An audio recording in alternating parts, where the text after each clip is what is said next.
cuma mung loro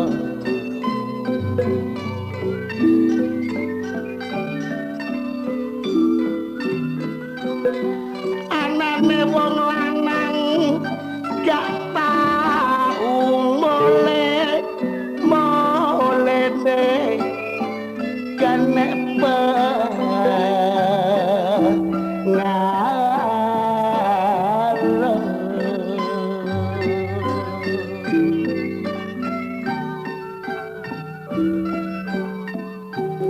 akibat wong lanang kene pengaruh laliana kawan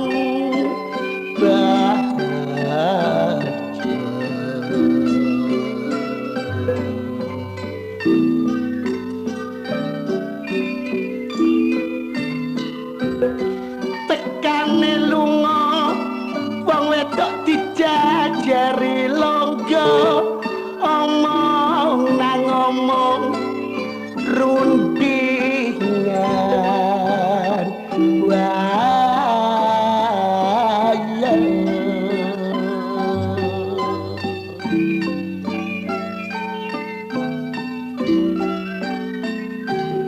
mula wong lanang josa wenang tumrap wong wadon cok morowan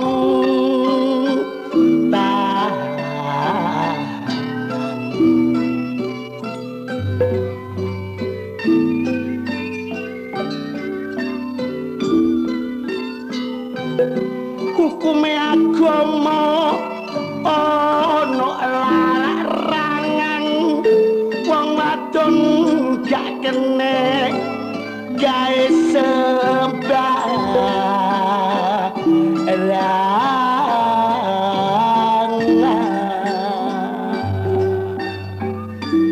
aksine wong wedok sakniki nek tukaran manasno ati wong bekakase lagi ringkesi nek ditakoni jare kono kene keturutan dadi rondo tanggane takon jare wong lanang gak jowo becak-becakan no sajrone kutha sebab wis kerasan no omahe germo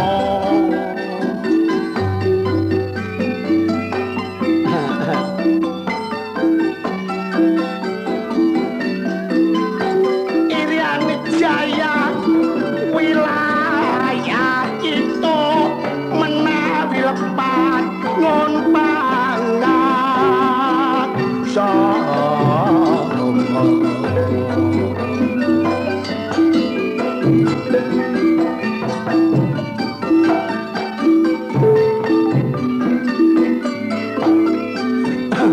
Anjene tak pikir enak kula nek kumpul bareng sampean kabeh niki jange sampean mirengaken jadi enak ya.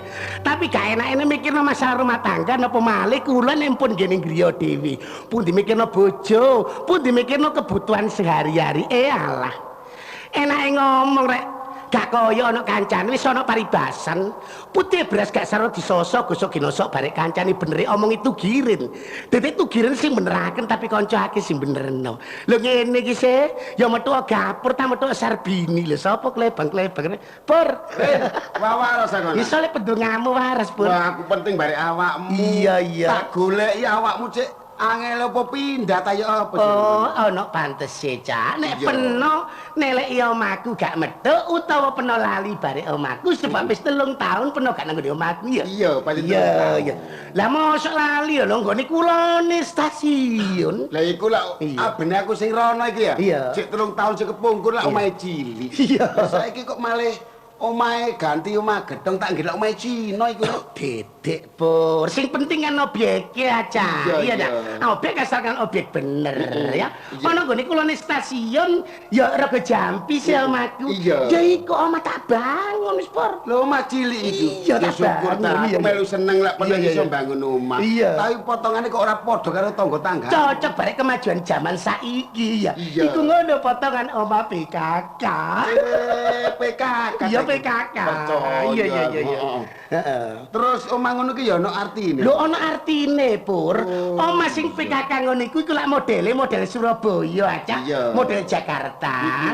Iku modele ngono katik pendek ya nggone cendelane barang lak endek ah. Iya ndek kabeh. Iku memudahkan pandangan, Pur. Mosok sih. Iya. Iya, iya. Barang-barang ana sing nggone jero iku mesti mudah dipandang. Iya. Iya, iya. Gak usah kate dicedheki, Pur. Tekan nggone kadoan gak usah dibuka lawange wis ketok lemarine, Cak. Ngono. Iya. Iya, iya, Ya. Percaya. Radione gak usah dicedheki, gak usah dibuka lawange. Wis ketok, Pur. Oh, ngono Iya. ta, iya. Apa maneh bupete, Pur. Ati ana nggone tengah. Iya, iya. Gak usah dicedheki. Tekan nggone kadoan apa maneh gak usah dibuka, Pur. Wis ketok bupete. Percaya aku re. Iya, iya, Percaya. iya. Kemajuane penuh iki percaya aku. Iya. Iya, iya.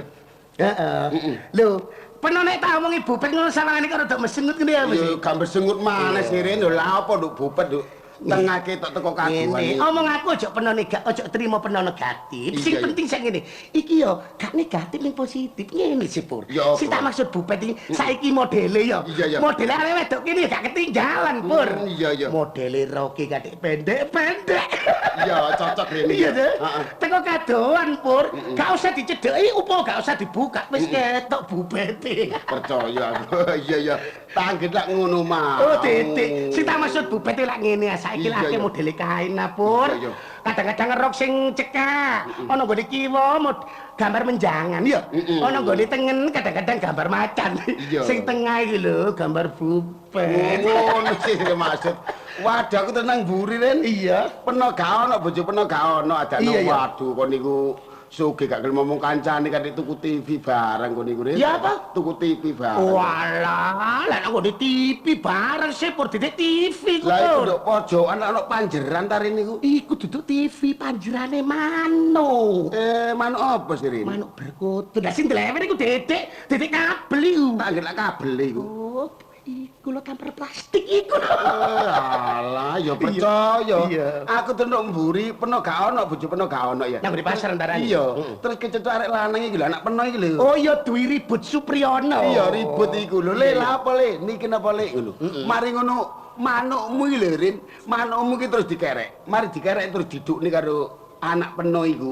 Mari ngono manuk peno iki terus dirogo. Loh, sapa iku? Ribut. Iya. Lo.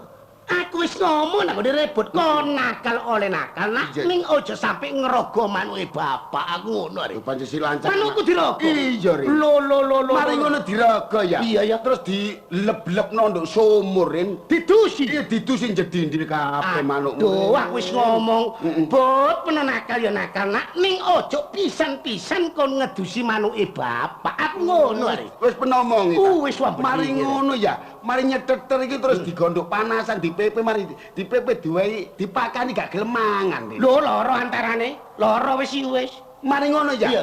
Terus manuk dilebokne kurungan bojo peno teko. Iya. Lho cak gopur ngedek lan apa ningali rebut niki napa anu manuk. Iya. Bot, lha apa bot kon niku takok ngono. Iya ya. Iki apa manuke bapak tak pakani gak gelem kon. mangan. Oh kurang ajar kon niku. kon. Disenenian. Pancen yo ngono. Rebut iku gak oleh nyekel manukku, Iya. tan liyane ibuke.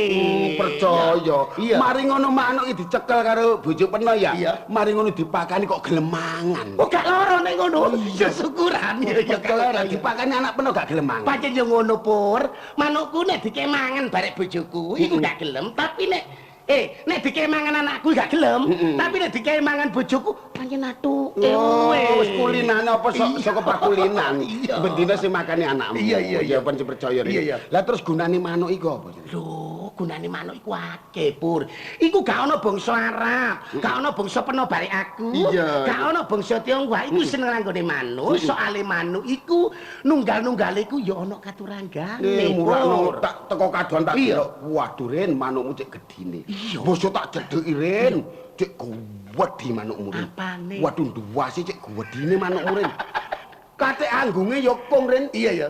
Tak rungokne dipetheti karo bojo peno iso manggur ketekung hur ketekung tak delok Ren. Karo mantuk-mantuk iya. Adano manukmu kok mbok pasang kalung Ren. Apa? Manukmu mbok pasang kalung. Wok sing genah apa?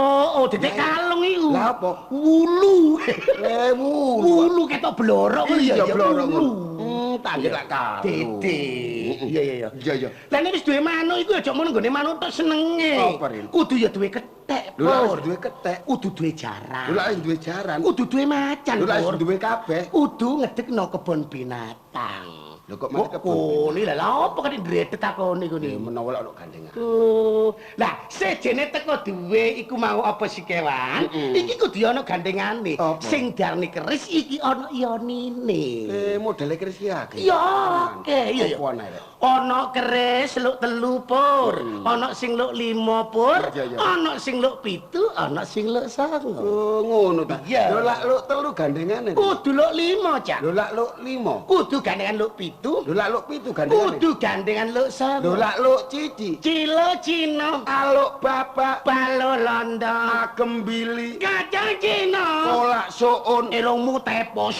Lho ngono iku. Koni. Lah apa kan ngene luk cici. Lah apa kon iku melok-melok Iya. kon iku. Pur.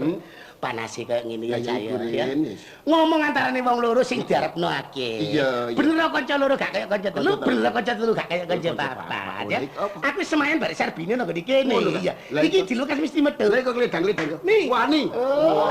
Yo, arek-arek iki. Iya. Waduh, cek angele golekane. Malah enak kanca ya. Waduh. Aku metu koncor mosok seneng pikirku. Iya. Nek pancen aku ki rumangsa salah ya salahno, nek iya. pancen aku bener ki ya bener. Iya. Aku ki lak repot nang Iya. mikirin karo Cak Gapur. Apa sih? Mikirno mbok iki lho paling repot aku. Iya. Mbok ya duwe rumangsa, ha? Apa? Mulai cilik tak gedhekno, Heeh. basa wis gedhe simbok iki lho. Lah kok wani karo aku, ngelok-ngelokno aku. Coba.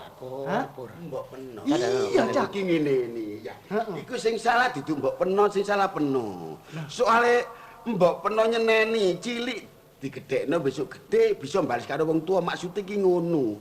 Kon niku mbok peno iku nyeneni iki ora bakal ngrugekne barek peno tapi nguntungne karo awakmu soalé awakmu gak gelem megawe. Bener aku gak belani gapur lho ya. Gak belani gapur lho. Anak ngono cilik digedhekno bareng gedhe iki kudu manut males nang gone wong tuwa. Lah nek awakmu kliru. Bareng jarene cilik digedhekno bareng gedhe wani nang gone. Ya nang anak lho ngomong apa ngene. Mesti wis Cak Gapur kok Cak Tugiren pendak aku. Gegeran karo mbok mesti wis gak trimo, mesti ngewangi mbok. Lho mesti soal aku nilai bahwa mbokmu sing bener. Ngerti aku karepmu Ren, Apa? ngerti. Awakmu kira sir karo mbokku. Walah Pur. Lah aku sir bareng mbok Sarbini lho. Lah mboke mlakune pincang are. Lah iya. Pincang wis kok mergo loro. Apa? Mau dicokot Pak Dene Gapur. Oh, lancang kon niku lha apa mak diku nyokot sikile mbokmu iku. Sejene saka iku ya, Iya. saya aku wis duwe gak pedhok karo kanca. Uga kangen karo keluargane kanca. Iya, nih, iya. Aku ki terus nang omahe Cak Gapur. Wis Cak Gapur tak tekoni senduk pasar. Oh iya, pokok omahku pejen gendeng cangan ki ngidi lho. Teko kono tak golek di pasar gak enek, aku langsung kangen karo keluargane Cak Tugiren. Nang ngene omahku? Nargo Jampi. Rono. Kono takon karo bojo peno. Iya. Jare peno nang pasar. Iya, oh biyen nang pasar. Saiki ya pagama kelaran ngono to. Iya sih. Iya sing penting hasil. Iya. Aku wis sarene kangen karo keluargamu. Iya, Aku wis gak repot-repot ya. Iya. Bojomu iki cek gatine karo aku. Pajene ngono, pajene wis tak uru ya. Masa bojone sing lanang blater kaya ngene, bojone blater kaya mesti wedok gak blater lho. Lah, kanggoku ya gak cocok sini. Wis cocok, Iya. kanggo aku ya cocok. Iya. Sarene pengakune karo kanca iki dianggo kaya keluargane dhewe. Iya. Wis dipinarakno nduk kono aku wis moro-moro lungguh ae wis aku. Wis mlebu mbak kan aku wis mlebu. Iya. Gak suwe sepiro bojomu iki rak ngetokno wedang. Hah? Ngetokno wedang. Gawe wedang luar biasa wis. Wedang kopi ne kopi fufuk. Kopi bubur lek jupuk sih. Waduh, jare bojomu cak tukiren. Ayo dadak serbini unjukane. Wis aja sungkan-sungkan. Iya. Omben ae wis. Iya. Aku tak delok si wedang aku wis pikir-pikir aku. Iya. Sungkan isin. Soale gak ono tugire. Iya, sungkan aku. Sungkan pur. Iya ya. Kopi diaturi, Iya. cengkir tak candak, Iya. gak tak ombe. Iya. Tak seripit. Wah, dadi kopi gak diombe mau diseripit. Lah coba gak pur ya. Umpama pemain aku tak seruput nih. Tuh, coba ono aku kon bener wis. Ya apa? Tak seropot, mesisan seripit, seroput, seropot. Ngono ae. Gak suwe sepiro. Wah, si bojone tuh kira percaya. Tak rungokne teko emper, klutak-klutik. Ngorae piring. Gak ngono. Tarunge wajan karo sotil. Loh, Waduh. gawe pur. Ya apa? Iya. Kira-kira setengah menit. Iya. Aduh, gondo gedang goreng rin. Iso goreng gedang goreng pinggir omah kan ono gedang ngapur. Iya kon iki. Gak suwe sepiro, metu nggawa talam isi piring tak lirik isi gedang goreng rin. Iya. Gedang goreng ning piring wis delenduk meja. Isine tak hitung 15. Wah, siji ya. Waduh, gede por. Waduh, seneng. Dari bojone Tugiren. Ayo Dik Sarbini aja sungkan-sungkan. Sambian iki. Demi aneh. Wis pangan nih. Aku pikir-pikir Tugiren gak ono isin aku cak gapur. Iya. Gak pernah pangan. Aku gak tak pangan sih gedang goreng iku mek tak lirik. Pikir wis saking senenge senajan gak ono Tugiren tak incipi. Lah piro nih? 14. Lho harapun. Gak ngicipi 14 iku. Apa, Ren? Keluwen kon iku. Kira-kira ngono. Gapur bare Sarbini. Iya. Termasuk aku pisan. Ojo terpancang nang gone panganan lan omben. Sing penting awak dhewe nentokno penggawean kanggo masa depan. Ya ndak? Soale eling-eling awak iki duwe anak. Mulane Gapur karo Sarbini termasuk aku. Sadurunge berpisah, ayo padha bersemboyan sing kaya tak omongne iki. Iki lho, bersatu Kita teguh, bercerai kita jatuh. maju terus Pantang mundur. sukses kan Pelita, gemari Tata Raharja.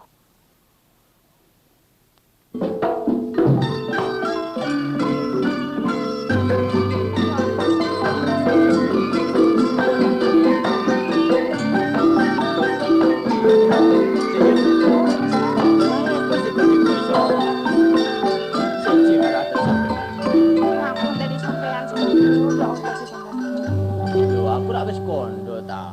Senajan suwi aku mesti teko nduk kene. Nah, ya terus piye sampean iku lho? Ngene. Saiki awakmu ora usah kuwatir. Aku kan wis kondo, nek sak wayah-wayah aku megawe, aku mesti ndang nyanggone wong tuamu, njaluk awakmu. Oh, ngono ta Mas Pur. Ya nek pancen sampean koyo ngono sebeneran banget ya, soalnya aku ki njogo aja sampe ana kedadian apa-apa lho ya Mas Pur. Lo. Iki rek. Bener jare omongane arek nom-nom. Iki asal. Iya. Ono-ono ae sampean iku. Iya. Sampean kok nusul. Yul. Bani sepedae kempos. Lho, apa? Lah niku kena paku antarane. Ulah kok geden sing numpak. Wis tembel lagi dhuwit. Non, tembel lagi dhuwit. Tembelaken. Ya. Jane iki mboten kempos. Lah ngene iki apa? Ning Apa? bare nakpur. Pantes nek kula nyeluk anak kisah sampean. Iya. Pantes nek kula ngomong nduk kisah sampean eling-eling sampean kan momongan kula. Ya le, heeh. Ngeten nakpur. Iya. Uga ngeten nggih nak Yul nggih. Heeh. Kula pun ngerti hubungan sampean barek nak Purnomo. Iya. Ya, tenggene sekolahan ngalor ngidul jare Purnomo Yul enggak? Iya. Jare nggone kidul lor, Yul jarne Pur. Ya enggak. Lah niki ngeten mawon untuk menjaga gengsi dari kaum pria dan putri supaya jangan terjadi seperti halnya yang tidak kami mungkinkan. Maka saran kula kisah sampean nggih, ayo ta liya dina utawa percepeten dinane kapan boyo bapak sampeyan rawuh kisah ngene griyane bapak niki. Wong ngono.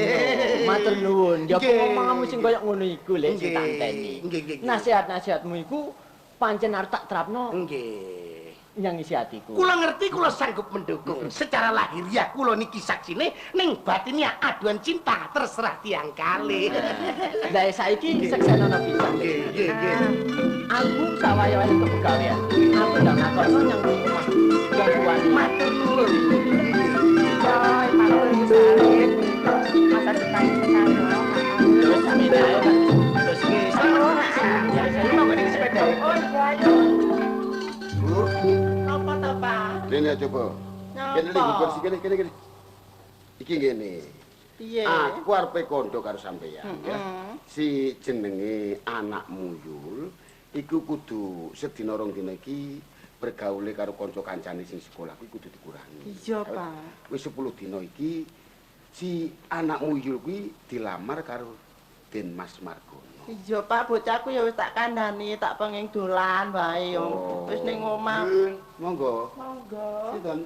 Dalem, Pak. Lho, Den Margono. Oh, inggih. Benar. Inggih, sampun. Piku nak. Kula kesesok kok, Pak. Lho, kok kesesok? Lajeng badhe dateng kantor mangke. Pun Dipun utus Rama kalian Ibu.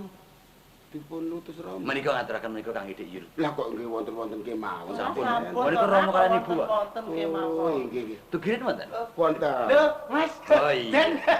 Kok enggal. Wis nyatu kok dhewe. Ini matur nuwun. Apa to ren kowe iki? Biasa. Kok yo Biasa tuh, Den. Kok setunggal. Oh, Dik Yul wonten. Wonten. Sampun kesanipun mangke panjenengan sampeaken yen kula sampun wangsul. Menapa penting lho, Den? Sampun, Pak. Oh, Sama-sama, Pak. Badhe wangsul. Kesesok mawon. Nggih. Wonten kantos unjukan rumiyin. Sampun, Pak. Terus Pak nuwun, Pak. Pokokipun menika utusanipun Bapak. Oh, moga-moga. Bu, lagi. Apa, Pak? Iki calon mantumu. Kuwi Raden Mas Margono, wong sing sugih, ya. Jadi Pak. ndi anakmu? Lah keto ning mburi Yul. Kok kene? Dalan, Bu. Iki lho timbali bapak iki lho. Enten menapa? Iki ngene, Nduk, ya. Bapak arepe kondo karo kowe. Inggih, Pak. Sak jerone dina iki sampai sak selanjute kowe anggenmu bergaul karo sak kanca kancamu waktu sekolah iku kurang ana nak ya. Awit Nggih. awakmu ki tak upamakne sapi ngono wis ana sing ngencang. Nggih, Ya, Pak. dadi Dirungokke kuwi wis kandhane tak bapak. tonangake karo Raden Mas Margono Lho, kali sinten, Pak? karo Den Margono.